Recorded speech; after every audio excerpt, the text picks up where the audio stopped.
আসসালামু আলাইকুম, বিসমিল্লাহির রহমানির রহিম। সবাইকে স্বাগতম আমার চ্যানেলে। শুভ সকাল।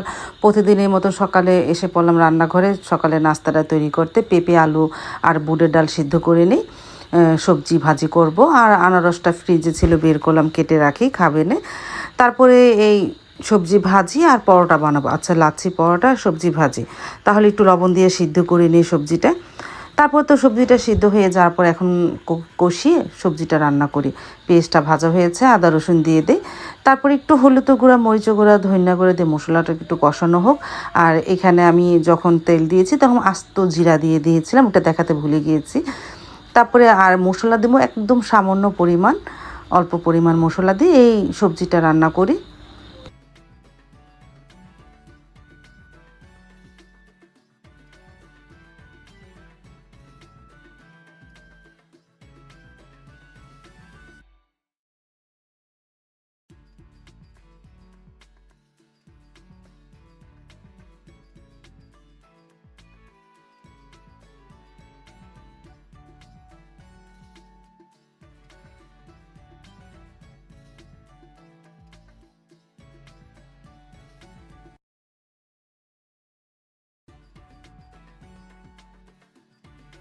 তারপর তো মশলাটা একটু ভালোভাবে কষানো হলে এখন সিদ্ধ সবজিটা দিয়ে দিই, দিয়ে কিছুক্ষণ রান্না করি। আর এগুলো পরে কেচে দিব না, একটু হালকা নাড়াচাড়া দিয়ে নিই, সাথে কয়েকটা কাঁচামরিচও দিলাম।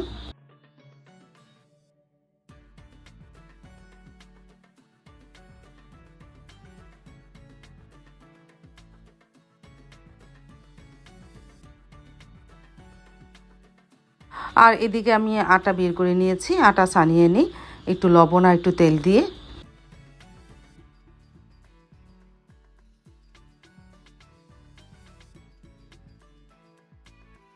তারপরে তো সবজি ভাজিটা হয়ে গেল, বাটিতে বেড়ে রাখলাম। আর এদিকে আমি লাচ্ছি পরোটা শেপও বানিয়ে ফেলেছি।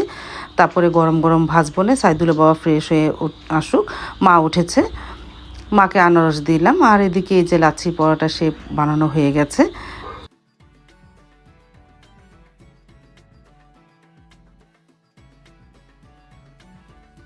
তারপরে তো পরোটা ভাজা শুরু করে দিলাম, একটা করে বেলে নিতেছে আর একটা করে ভাজা হচ্ছে।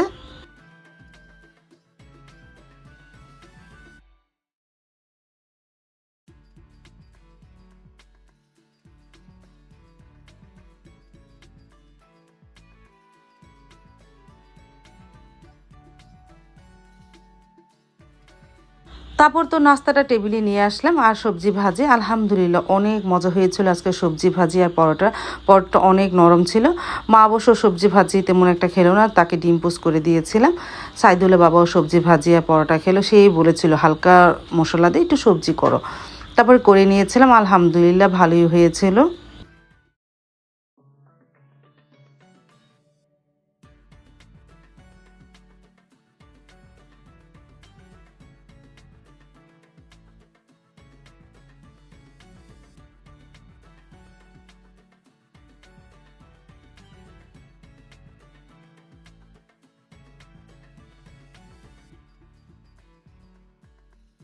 নাস্তা খেয়ে সাইদুল্লাহ বাবা একটু বাজারে গিয়েছিল, এনেছে মাছ, অনেক দিন পর মাছ আনলো।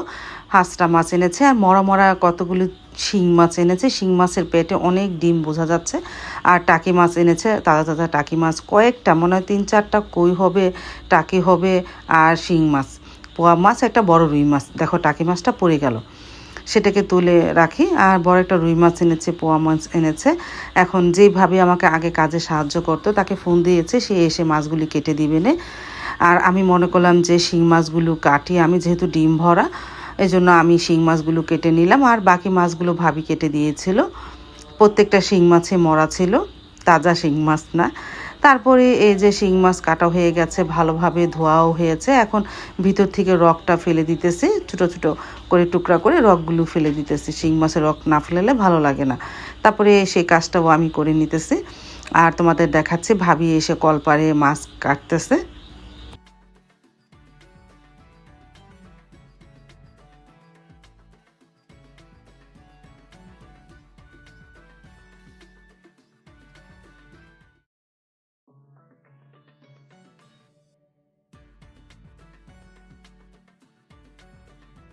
তারপরে যে ভাবির মাছ কাটা হয়ে গেছে, পোয়া মাছ, টাকি মাছ, মানে 3টা কই দেখলাম।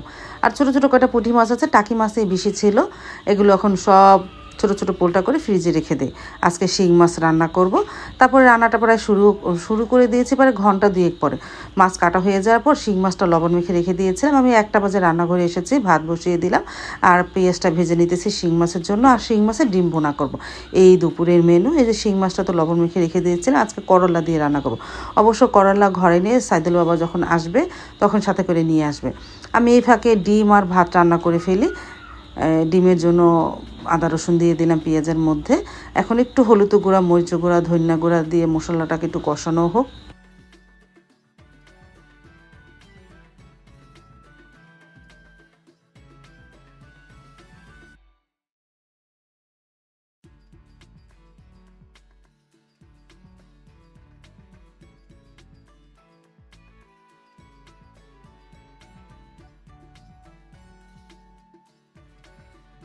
তারপরে এই যে মশলা কষানো হয়ে যাওয়ার পর দিয়ে দিলাম শিং মাছের ডিম, একটু ভেঙে দিব। আমার কাছে শিং মাছের ডিম ভেঙে দিলে ভালো লাগে। আর আমার কাছে এই শিং মাছের ডিমটা এত ভালো লাগে কি বলবো, আমার ছেলেও খুব পছন্দ করতো। এখন তো ছেলে এখানে নেই, সে তো বিদেশেই। তারপরে এই যে ভালোভাবে কষিয়ে এনে পরে পানি দিয়ে আস্তে আস্তে রান্না করবো না।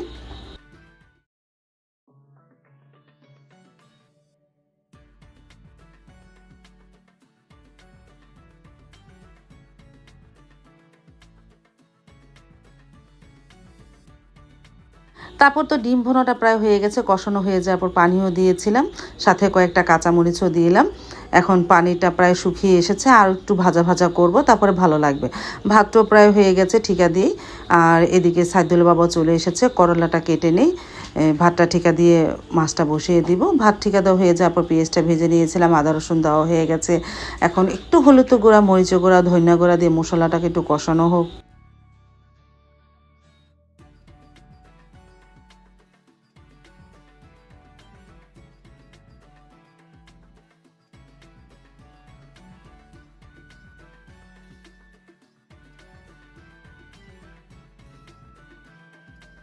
মশলাটা ভালোভাবে কষানো হয়েছে, এখন আলু আর মাছ একসাথে দিয়ে ভালোভাবে কষিয়ে নিয়ে পরে পানি দিব নে।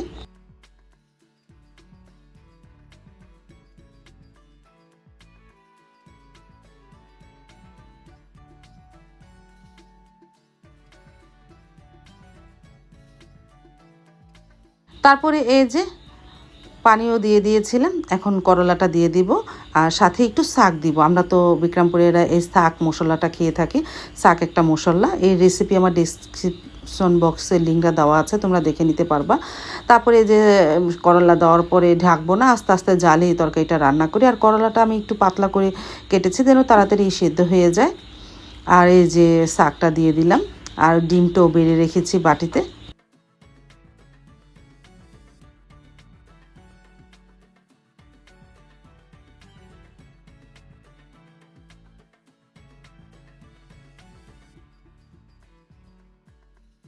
আর আজকে আলহামদুলিল্লাহ সকাল থেকে ভালো রৌদ্র ছিল, তোমাদের দেখাতে ভুলিয়ে গিয়েছিলাম। মাশাআল্লাহ অনেক রৌদ্র উঠেছে, কাপড় চোপড়গুলো ভালোভাবে শুকানো হয়েছে।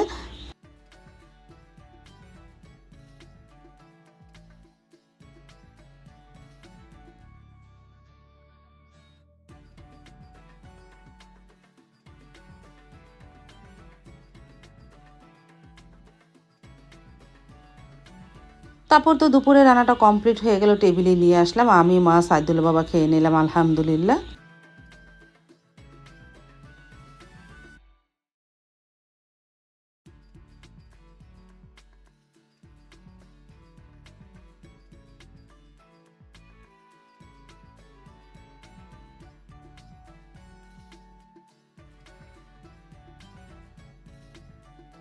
নিয়ে নিলাম শিং মাছের ডিম, বিসমিল্লাহ বলে শুরু করেছিলাম। আলহামদুলিল্লাহ কী যে মজা হয়েছিল শিং মাছের ডিমটা। আমার কাছে বরাবরের মতনই শিং মাছের ডিমটা অনেক ভালো লাগে।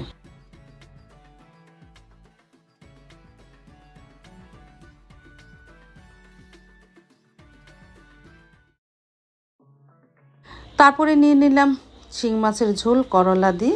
এই তরকারিটাও ঝাল ঝাল করে রান্না করেছিলাম, ভালোই লেগেছিল। আর শাক দিলে তো তরকারিটা এইভাবে অনেকটা মজা লাগে। তোমরা কারা কারা শাক খাও আমাকে অবশ্যই কমেন্টস করে জানাবা। কোন কোন এলাকায় শাক খাওয়া হয়। আমরা বিক্রমপুরেরা কলম এই শাকটা খেয়ে থাকি।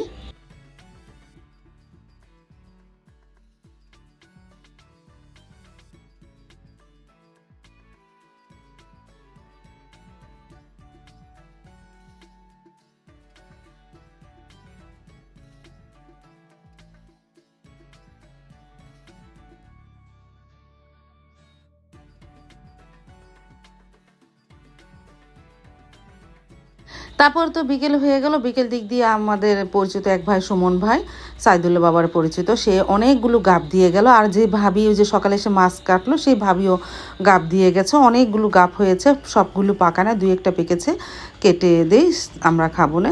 আর এদিকে চাও বসিয়ে দিলাম। বিকালে একটা নাস্তা, সকাল তো চা বানাইলাম না, মনে করলাম বিকালে একটু বানাই। তারপরে গাব কাটা হয়ে গেছে, এই যে গাব আমরা প্রথমে খেয়ে নিই, পরে চা খাবে না।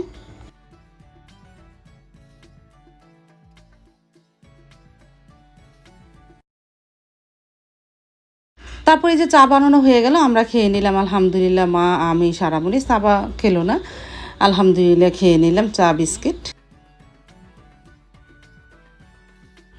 আর দেখো বিড়াল ছানাগুলো সারামণি চা খাচ্ছে, কিভাবে বসে আছে, বিস্কিট দিলে খায়। তারপরে বারিন্দায় দিলাম, এখানে দিলে খুব নষ্ট করে ফেলে, এই জন্য বারিন্দায় বিস্কিট দিলাম ওদের। তারপরে বিড়াল ছানাদেরও একটু বিস্কিট দিলাম, ছোট ছোট বাচ্চাদের, এই যে দেখো খাচ্ছে। আজকে বিড়াল ছানার একটু ভিডিও করলাম। 3টা বাচ্চা দিয়েছে, 3টা বাচ্চাই ছেলে বাচ্চা।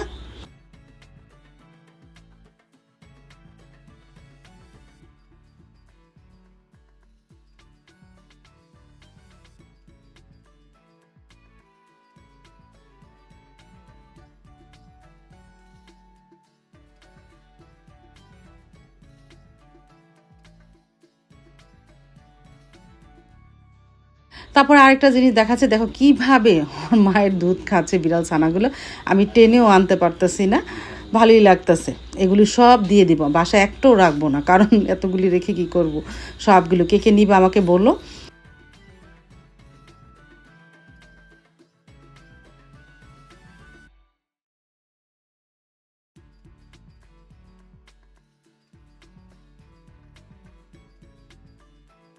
আজ তাহলে এই পর্যন্ত, দেখা হবে আগামীকালকে নতুন আরেকটা ব্লগ নিয়ে। আল্লাহ হাফিজ, আসসালামু আলাইকুম।